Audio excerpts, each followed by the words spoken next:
Bonjour à toutes et à tous, je m'appelle Anthony Rodriguez et je vais vous présenter EB6. C'est une plateforme qui vous permet de mener une analyse de machine learning complète depuis le choix des données jusqu'à l'explication du modèle, l'explicabilité. Donc sans jamais écrire une ligne de code. Alors, elle est conçue à la base pour des étudiants qui ont envie d'apprendre l'IA, mais aussi et maintenant pour des chercheurs qui ne sont pas informaticiens ou experts d'IA. Et aujourd'hui, on a rajouté une brique pour les chercheurs en sciences humaines et sociales qui permet d'ajouter une sorte de surcouche aux explications qui est assez sympa. Donc plutôt que de vous faire une liste de fonctionnalités barbantes, je vais vous proposer de suivre 3 personnes différentes avec 3 questions de recherche différentes. Donc chacune va utiliser la plateforme à sa manière et vous verrez que les besoins ne sont pas du tout les mêmes. Donc moi, je vais cliquer sur le bouton connexion, se connecter avec Google, hop, et je vais cliquer sur mon compte Google tout simplement. Donc vous pouvez vous connecter avec Google, vous créez un compte sans Google, c'est vous qui choisissez l'inscription. L'inscription est gratuite et elle est libre. Ok, super. Alors, ici, on arrive sur une petite partie onboarding. On va avoir quelques questions qui va permettre de se situer et de renseigner l'IA sur comment s'exprimer avec vous. Si vous êtes au lycée, elle ne s'exprimera pas pareil si vous êtes en doctorat, c'est évident. Donc, je vais mettre doctorat, je vais indiquer mon âge. Voilà. Et je vais également dire à quel point je suis à l'aise avec l'IA et le machine learning. Donc, en fait, on va avoir une indication sur les réponses qu'on va avoir si on sélectionne, par exemple, je connais les bases de l'IA. Ici, on va avoir des explications qui sont structurées et orientées décision. Alors que si on débute totalement, eh bien, ce seront des explications simples avec des analogies du quotidien. Donc moi, je vais rester sur je connais les bases et je clique sur commencer. Et là, on se retrouve sur notre tableau de bord qui est structuré de manière assez logique. Sur votre gauche, vous allez retrouver un onglet Dataset. Vous retrouverez les datasets qui ont été importés.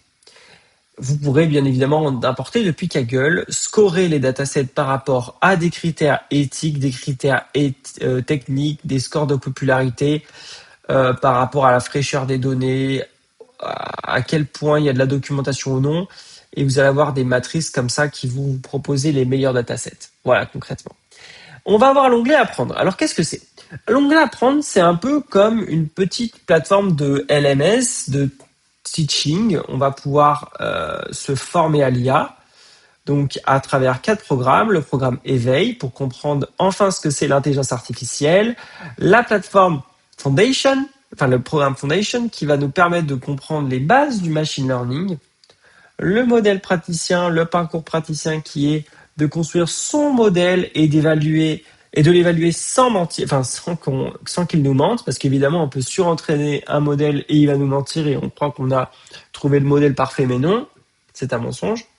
Et le dernier, c'est le parcours analyste, mais là c'est rigueur, éthique et honnêteté qui est mise en avant.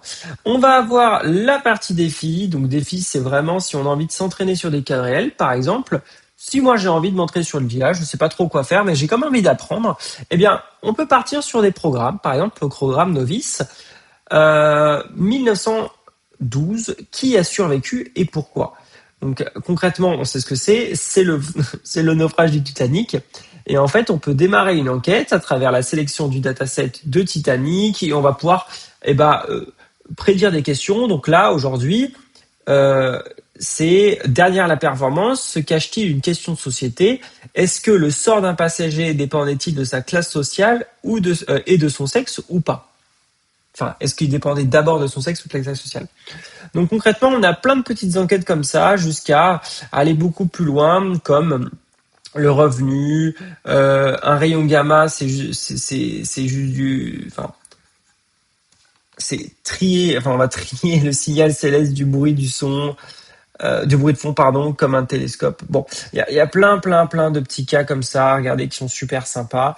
Il faut les faire, je pense, pour pouvoir se familiariser avec l'IA. On va également avoir une partie projet pour créer des projets et rajouter des critères de pondération, par exemple éthique ou technique, et on retrouve également quelques informations sur les expériences qu'on a déjà faites, et ici on n'en a pas fait, donc il n'y a rien. Ok, super, eh bien moi je vous laisse et on passe au scénario numéro 1. Donc, pour ce premier cas, je vous propose de nous mettre dans la peau d'une historienne du travail ou d'une économiste, peu importe la discipline exacte, parce que les deux se posent la même question. Cette question, c'est une question ancienne, que l'on connaît tous et toutes, et elle reste d'actualité. À travail égal, les femmes et les hommes touchent-elles, est-il, le même salaire? Et surtout, lorsqu'on tient compte du diplôme, de l'expérience professionnelle, du secteur d'activité et de l'appartenance syndicale, quelle part de l'écart de salaire subsiste-t-il qui ne s'expliquerait que par le sexe? C'est une question qu'on traite habituellement avec un modèle de régression. Il faut donc un logiciel de statistique, il faut savoir programmer. Moi, je vais vous montrer comment on traite ça sur Ibisix sans une seule ligne de code et surtout en gardant à chaque étape la maîtrise de ce que l'on fait. Donc ici, dans la barre latérale, le menu, je vais cliquer sur Dataset et nous arrivons sur le catalogue qui contient des datasets et ce sont tous des datasets réels. Ils proviennent de OpenML qui sont OpenML et UCI, qui sont les deux grandes bases publiques utilisées en recherche. Donc, il n'y a aucune donnée inventée ni simulée pour la démonstration. Tout est réel. Donc, ici, je vais taper salaire. Donc, on a un seul jeu de données qui remonte. Il s'appelle salaire et genre. Et il rassemble 534 salariés interrogés lors de l'enquête sur l'emploi américain de 1985, de 1985, pardon, excusez-moi. C'est précisément le type de matériaux sur lequel travaillent les historiens du travail. Ici, on peut voir qu'on a un petit score d'éthique de 50%. Alors, concrètement, vous voyez que, vous avez vu que chaque jeu, donc chaque dataset porte un score d'éthique. Moi, je vous propose d'aller voir ce que ça cache concrètement derrière, parce que c'est loin d'être un détail. Bon, c'est pas l'objet de cette démonstration. Donc ensuite, je vais cliquer sur voir la petite fiche et on se retrouve sur une fiche avec une description et plein d'informations sur le dataset. Mais ce qui est intéressant ici, c'est la conformité éthique. Donc la plateforme, elle évalue chaque jeu de données sur 10 critères éthiques. Pour celui-ci, 5 critères sont confirmés. 4 n'ont pas été évalués et un seul est explicitement marqué comme absent. C'est équité et non-discrimination. Bon. Ce critère absent, il est important parce que ça résume vraiment l'esprit de la plateforme. La plateforme ne nous dit pas que ces données sont bonnes, elle nous avertit qu'elle porte un problème d'équité connu et documenté. Autrement dit, elle nous prévient avant que nous commencions. Et c'est exactement ce que nous allons mesurer ici. Finalement, en fait, c'était ça notre travail. Donc, je vais cliquer sur Fichier et Structure. Et ici, on remarque que chaque colonne du fichier est analysée automatiquement. La plateforme nous montre, indique son type, la proportion de valeurs vides si elle en contient, mais également elle signale si les données si ces données comportent des données personnelles. Vous savez donc exactement ce que vous manipulez avant de commencer. Ici, je vais cliquer sur le petit onglet Guide IA et normalement vous n'aurez rien ici comme explication. Hein. Vous allez devoir cliquer sur Générer. Et en fait, ce bouton, il sert au moment où, quand vous sélectionnez un dataset, vous vous dites, avant de me lancer, j'aimerais bien demander à l'IA, l'intelligence artificielle, de me décrire ce que ce jeu de données, à quoi il sert habituellement, quelles sont les variables qu'on peut chercher à prédire, quelles précautions il faut prendre. Donc, il y a tout un tas d'informations que l'IA va vous donner. Ici, on a donc le dataset qui nous dit que ce jeu de données sert à prédire, analyser le salaire à l'heure à partir de caractéristiques socio-démographiques, etc., etc. Bon, je voulais attirer votre attention sur ce petit badge en bas du texte là, qui est là, hop, ce petit badge là et qu'on retrouve en fait finalement là dans le modèle. La plateforme, elle indique toujours si ce que vous lisez a été généré par un modèle de langage ou s'il s'agit d'un texte de repli calculé sans intelligence artificielle. Donc vous savez donc toujours qui vous parle.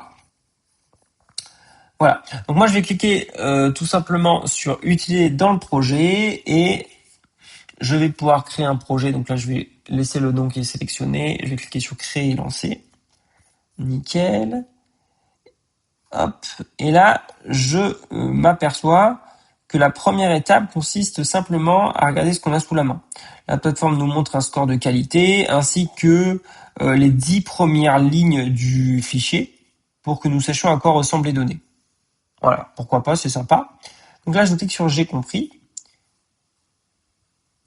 Nickel. Et là, la deuxième étape, c'est la plus importante de toutes. Il faut décider ce que le modèle doit prédire. Dans notre cas, nous voulons prédire le salaire horaire. Donc, je sélectionne la colonne wage.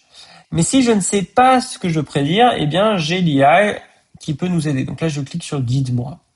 Donc là, je vais sélectionner wage, par exemple. Et là, il va nous dire que, eh bien, la recommandation, elle est OK, c'est pas mal. Si on choisit wage, eh bien, on y recommande de choisir la régression.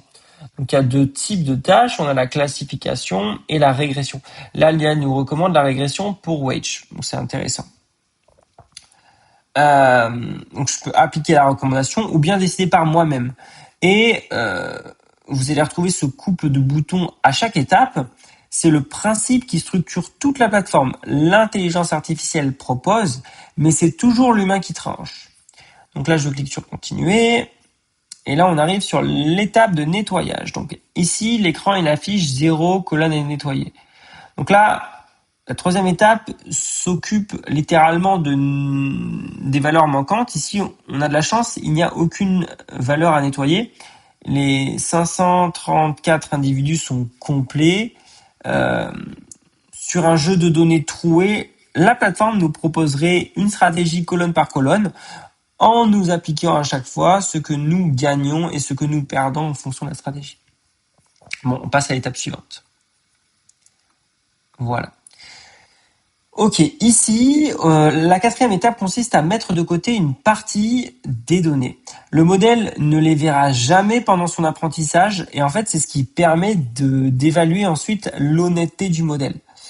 Et vous voyez en bas cette mention, la graine aléatoire est fixée à 42. Cela signifie que si vous refaites exactement cette manipulation, vous obtiendrez également le même résultat pour un travail de recherche. C'est indispensable. Voilà. Ok, on passe à l'étape suivante. Ici, on a l'étape qui permet de préparer les données pour l'algorithme. Donc, je vous avoue que c'est une étape technique. C'est typiquement le moment où je fais confiance à la recommandation de l'IA. Voilà, qui nous recommande de rester sur ce qui était déjà présélectionné. Ok, ici, on va avoir la sixième étape qui nous demande de choisir l'algorithme. Ok. Si vous ne souhaitez pas entrer là-dedans, et ça sera le cas pour plusieurs personnes, il vous suffit de cliquer sur guider. Et là, il va nous recommander le modèle, donc ce qu'on va recommander, le choix de l'algorithme, pardon. Et là, on applique donc l'arbre de décision. Ensuite, ici, on va avoir 4 préceptes équilibré, haute performance, personnalisé et rapide. Qu'est-ce que c'est? La septième étape, elle permet de régler l'algorithme dans le détail. Ici aussi, si vous ne souhaitez pas rentrer dans le détail, c'est normal. Mais vous pouvez faire confiance à l'IA tout simplement. Ici, donc il nous dit de rester en équilibré. C'est le choix le plus judicieux, honnêtement, si vous n'êtes pas forcément averti ou vous avez des sujets très, très spécifiques. Ici, on a le récapitulatif. Donc, avant de commencer quoi que ce soit, la plateforme nous récapitule l'intégralité de la recette. Chaque réglage que nous avons validé est listé ici. Et si vous devez décrire votre méthode dans un article, tout est écrit ici. Donc ici, on va avoir un coût de 1 crédit. Ça permet de financer, entre guillemets, la plateforme, bien que vous ayez son crédit offert et qu'il n'y a pas encore de méthode de financement de crédit. Alors, on clique sur « Je confirme le lancement » et je lance le modèle. Donc ici, on va avoir un résultat axé sur le fait qu'on soit intermédiaire. Très important. Donc, voici les résultats. Nous avons les performances du modèle et surtout le classement des variables sur lesquelles il s'appuie le plus pour prédire un salaire. Et là, on se rend compte déjà que ce qui est le plus important ici, c'est l'âge, l'éducation et l'expérience pour le moment. Ok.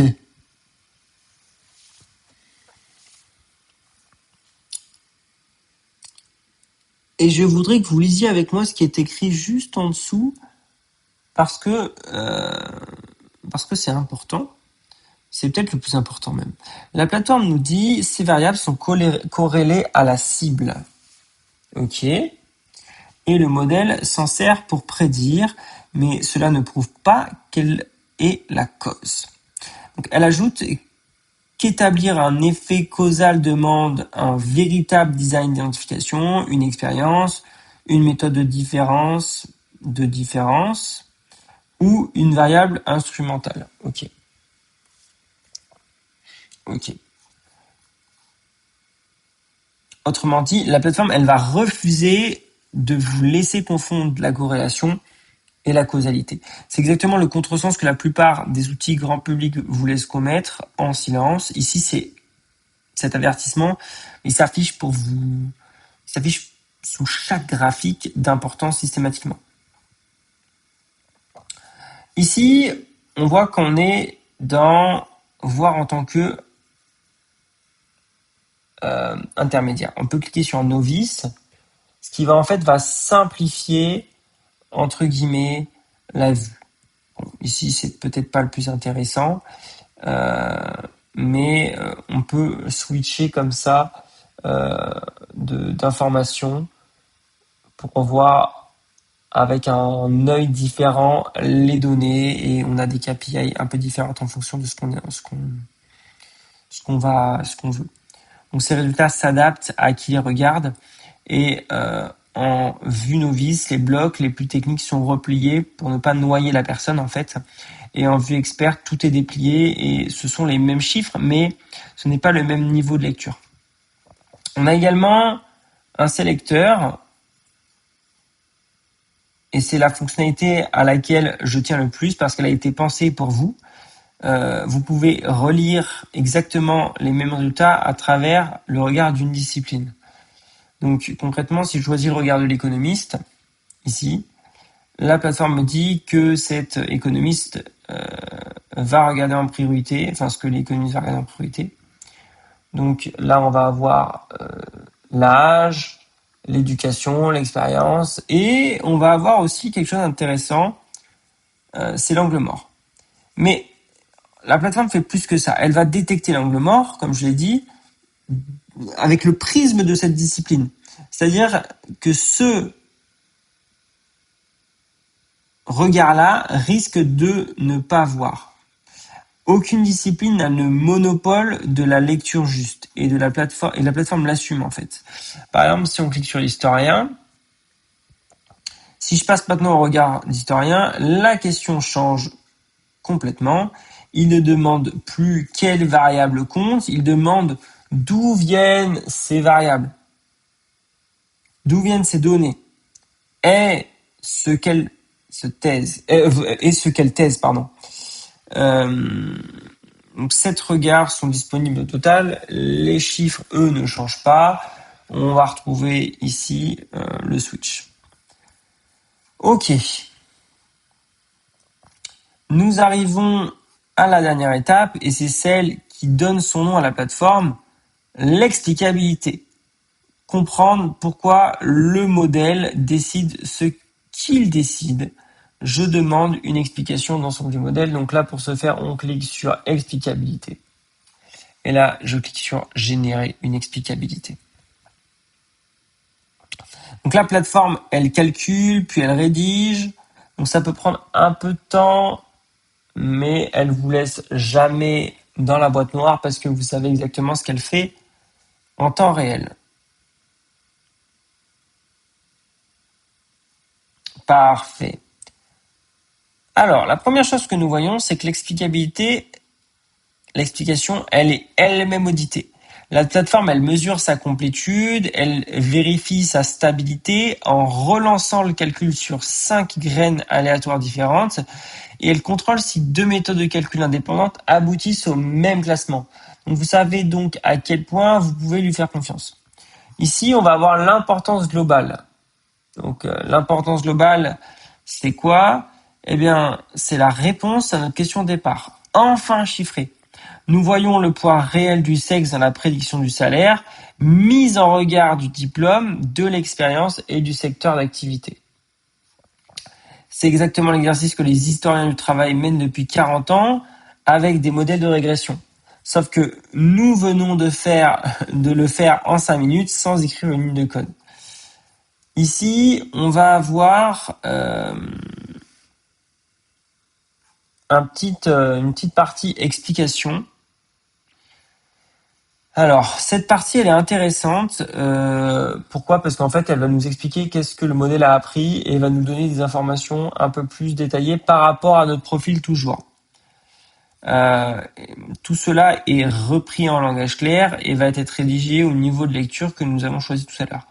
Donc ici, on a un bouton vert qui est copilote en bas à droite. Très intéressant. Cette explication, parfois, elle ne suffit pas et on a besoin de poser des questions. Quand je clique dessus, vous remarquez que les questions proposées ici ne sont pas génériques. Elles citent vos modèles, votre modèle et vos variables. Donc, on peut très bien lui proposer, par exemple, pourquoi la valeur éducation domine-t-elle la prédiction? On va quand même attendre sa réponse, même si c'est pas forcément l'objet de ce scénario-là.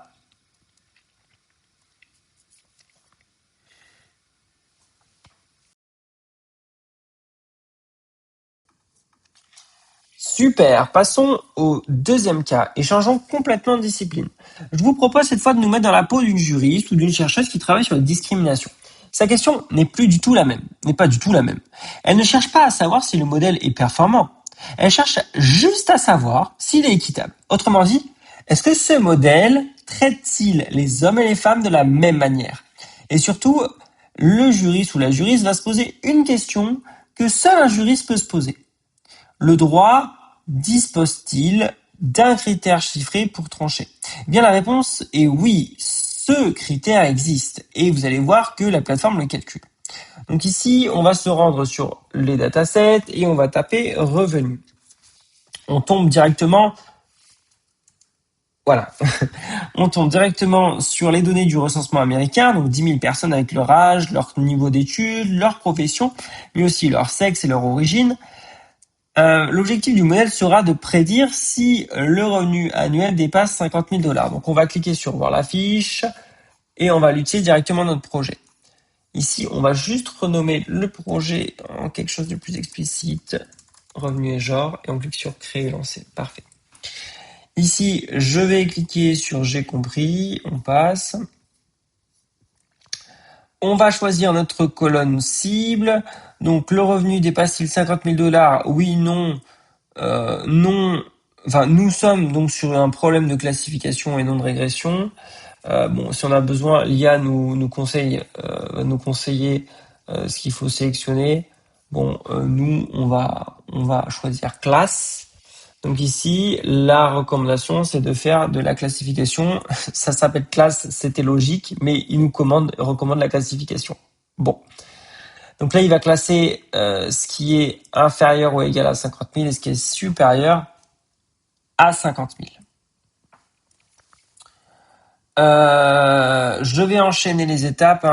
Aujourd'hui, on n'a pas forcément le temps de tout expliciter. Je vais appliquer les recommandations pour les valeurs manquantes. Hop. Je vais continuer. Hop. Je choisis ce que l'IA me recommande directement. Hop, guide-moi. Oui, parfait. Ok, donc là, je fais exactement le même parcours qu'il y a un instant, mais en accéléré. Hop, et je lance. Nickel.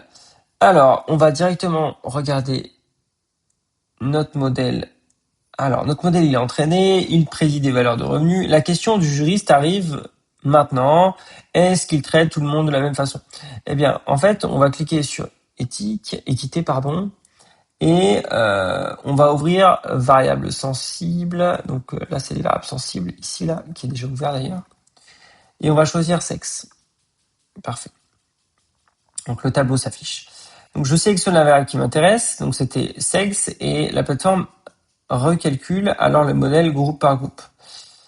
Ici, on va avoir femelle et mâle, par exemple. Ici, la ligne des femmes et ici la ligne des hommes. Ok. Et la colonne qui nous intéresse, ben, c'est celle du taux de sélection. Ok, de 6 et 21. Donc ça indique la part des personnes à qui le modèle attribue un revenu supérieur à 50 000 dollars. Ok. Et ici, on a le ratio des taux de sélection, avec la règle des 80% évidemment.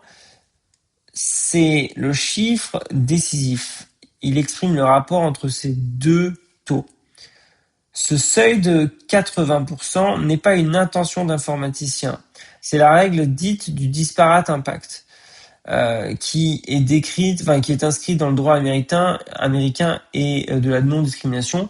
Lorsque le taux de sélection du groupe défavorisé descend en dessous de 80% de celui du groupe favorisé, il y a une présomption d'effet discriminatoire. Et la plateforme affiche directement le verdict calculé sur un vrai modèle que nous venons d'entraîner il y a une minute. Bon. Avec immédiatement en dessous la nuance qui s'impose. La plateforme précise qu'une disparité mesurée signale un traitement inégal entre groupes, mais qu'elle ne prouve pas à elle seule une discrimination. Autrement dit, elle mesure mais ne juge pas. Le jugement reste à l'humain. Ok, très bien. On va choisir maintenant la variable sensible race. Et cette analyse fonctionne sur n'importe quelle variable sensible, effectivement. Hein. Si je bascule sur l'origine, la plateforme recalcule tout. C'est cette fois sur les 5 groupes. Donc là, je remonte et je vais me positionner en tant que juriste. Donc, je veux voir ça sous le prisme du juriste.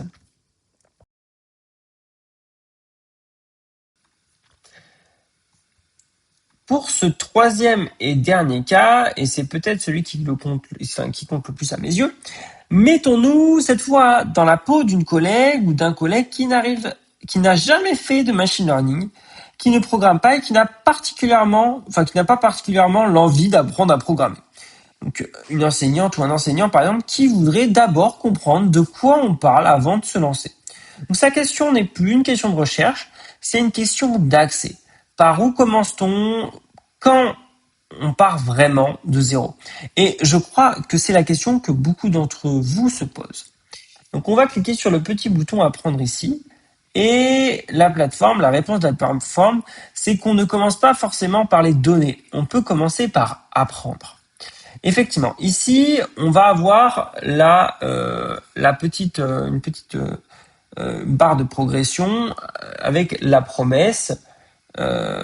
Et bien la promesse, c'est tu arrives peut-être en pensant qu'il y a cette ChatGPT, tu repartiras en ayant entraîné, évalué, expliqué ton propre modèle, en sachant dire pourquoi il décide.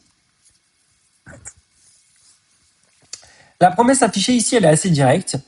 Elle dit que concrètement, c'est pas forcément une critique, mais c'est un petit clin d'œil à ceux qui pensent que l'IA c'est ChatGPT. Ok. Donc ici, on va avoir plusieurs parcours. Donc on va avoir le parcours éveil. Donc je vais cliquer sur éveil. Hein. Je vais cliquer sur la première leçon. L'académie compte 4 cursus et 45 leçons à peu près. C'est 45 il me semble. Je vais revenir en arrière pour vraiment être sûr.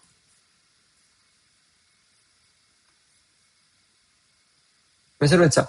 Je sais plus comment. Voilà, 45 leçons. Il me semblait bien que c'était 45 leçons. Et 45 leçons. Donc, qu'est-ce que ça veut dire concrètement? Eh bien, aujourd'hui, ces leçons sont organisées du niveau le plus débutant jusqu'au niveau analyste. Et vous voyez la mécanique. Chaque leçon commence par une idée reçue, donc je vais vous le remontrer. Hein. Donc l'idée reçue, par exemple, ici et là, et en réalité, qu'est-ce que c'est? Donc ça commence toujours par une idée reçue, ce qui est toujours très intéressant techniquement, parce que c'est ce que les gens pensent en général. Donc chaque leçon illustre des notions, et elle vous donne ensuite des cartes que vous pouvez collectionner, et elles se valident par un quiz. Donc c'est ça, ici. Il y a également un glossaire, des badges, un parcours imprimable et 2 bacs à sable interactifs où vous manipulez vous-même les curseurs pour comprendre ce qui est une matrice de confusion, par exemple, ou même un surapprentissage. J'en ai parlé tout à l'heure rapidement. Ensuite, on a les défis. Donc, les défis ici, c'est très intéressant. Donc, admettons que lorsque notre collègue veut passer la pratique, elle trouve ici 12 enquêtes. Donc, c'est des enquêtes qui sont guidées sur des données réelles réparties en 3 niveaux de difficulté. Par exemple, on va avoir concevoir un bâtiment énergétique sobre en énergie. Je clique dessus, hein. Et là, on va avoir une enquête. Donc là, on peut cliquer sur commencer l'enquête et on va voir un petit résumé de l'enquête. Donc avant même de poser la première pierre, la forme d'un bâtiment décide en grande partie ce qu'il consommera à partir de la compacité, des surfaces, de l'orientation, du vitrage, de 763 configurations, etc., avec des objectifs à atteindre. Et il précise ce que la personne aura appris à la fin. C'est très intéressant.